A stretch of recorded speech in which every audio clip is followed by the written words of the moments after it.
Bulletin board क्या था, वह कैसे महत्वपूर्ण था? The bulletin board was the centre of informations near the town hall.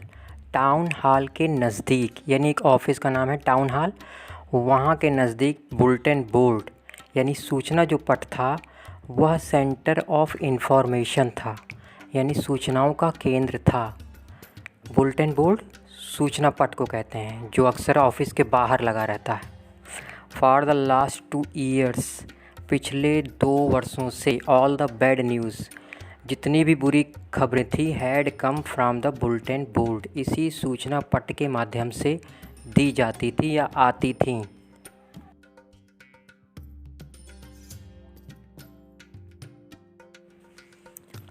He said very kindly to French, उसने बहुत ही विनम्रता के साथ फ्रेंच से कहा, गो टू योर प्लेस, अपने स्थान की ओर जाइए, क्विकली, तेज़ी से। फ्रेंच, छोटे फ्रेंच, जो वो बच्चा है उसका नाम फ्रेंच है, तुम तेज़ी से अपने स्थान की ओर जाइए। वी वर बैगनिंग, हम शुरू कर रहे थे, विदाउट यू, तुम्हारे बगैर ही हम इस सभा को, इस चैप्टर को, इस लास्ट लेसन को आज शुरू कर रहे थे।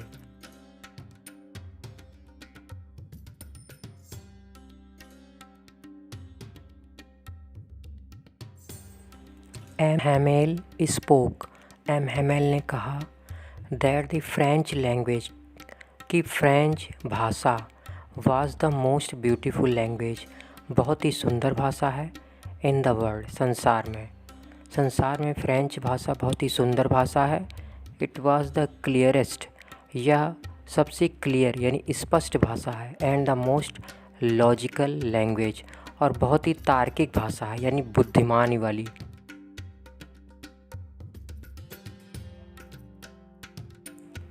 After hearing about the last lesson, अंतिम पाठ के बारे में सुनकर, French felt very sad, French बहुत ही दुखी हो गया कि आज अंतिम पाठ पढ़ाया जाएगा मेरे टीचर एम हैमेल द्वारा। Because he could not learn, क्योंकि वह नहीं सीख पाया था, हिज ऑन, अपना खुद का, नेशनल लैंग्वेज, अपनी खुद की राष्ट्रभाषा को अब तक सीख नहीं पाया था।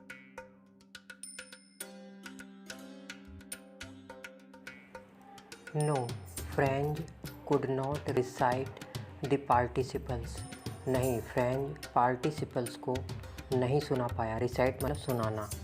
टीचर्स ने पूछा था पार्टिसिपल के नियम, वो सुना नहीं पाया। ही गॉट मिक्सड अप, वो मिक्सअप हो गया, यानी कि उसके शब्द इधर उधर आपस में मिल गए। ऑन द फर्स्ट सेंटेंस, पहले वाक्य में ही उसके शब्द आपस में मिश्रित हो गए।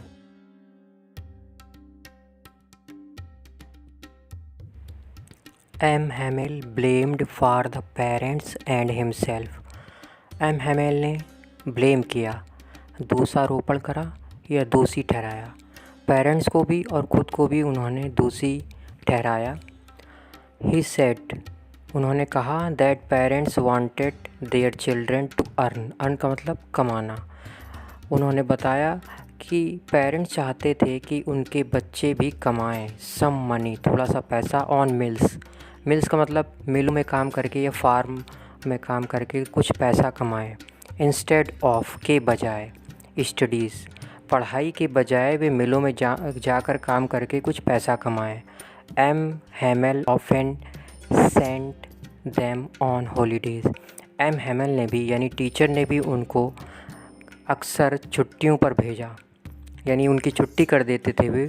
For his own selfish, selfish का मतलब स्वार्थ के लिए, रीजन्स, कारण, अपने स्वार्थमंदी कारणों के लिए वे अक्सर उन बच्चों को छुट्टियों पर भेज देते थे। इसीलिए उन्होंने खुद को और पेरेंट्स को दोषी ठहराया है, ब्लेम किया है।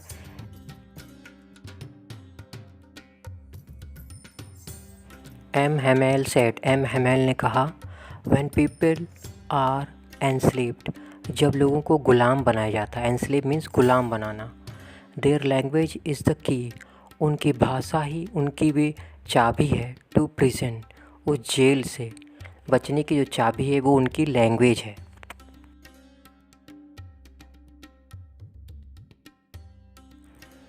French thought about the pigeons, French ने कबूतरों के बारे में सोचा। विल द प्रूसियंस कि क्या प्रूसिया के लोग मेक द पिजन्स सिंग इन कबूतरों से बुलवाएंगे इन जर्मन लैंग्वेज में ही बुलवाएंगे।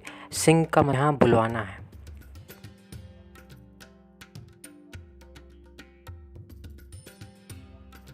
M Hamel looked everything there in the school room. M Hamel school room में हर चीज़ को देखा। He wanted to fix everything in his mind. वह अपने माइंड में प्रत्येक वस्तु को हमेशा के लिए स्थिर कर लेना चाहता था, फिक्स कर लेना चाहता था।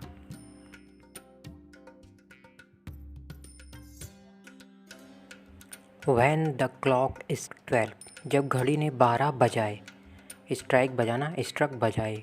द प्रूसियंस, प्रूसिया के लोग या सैनिक, वर रिटर्निंग, लौट रहे थे, आफ्टर देयर ड्रिल, अपने अभ्यास के बाद वे लौट रहे थे, विद देयर ट्रम्पेट्स, अपनी ट्रम्पेट यानी तुरही के साथ।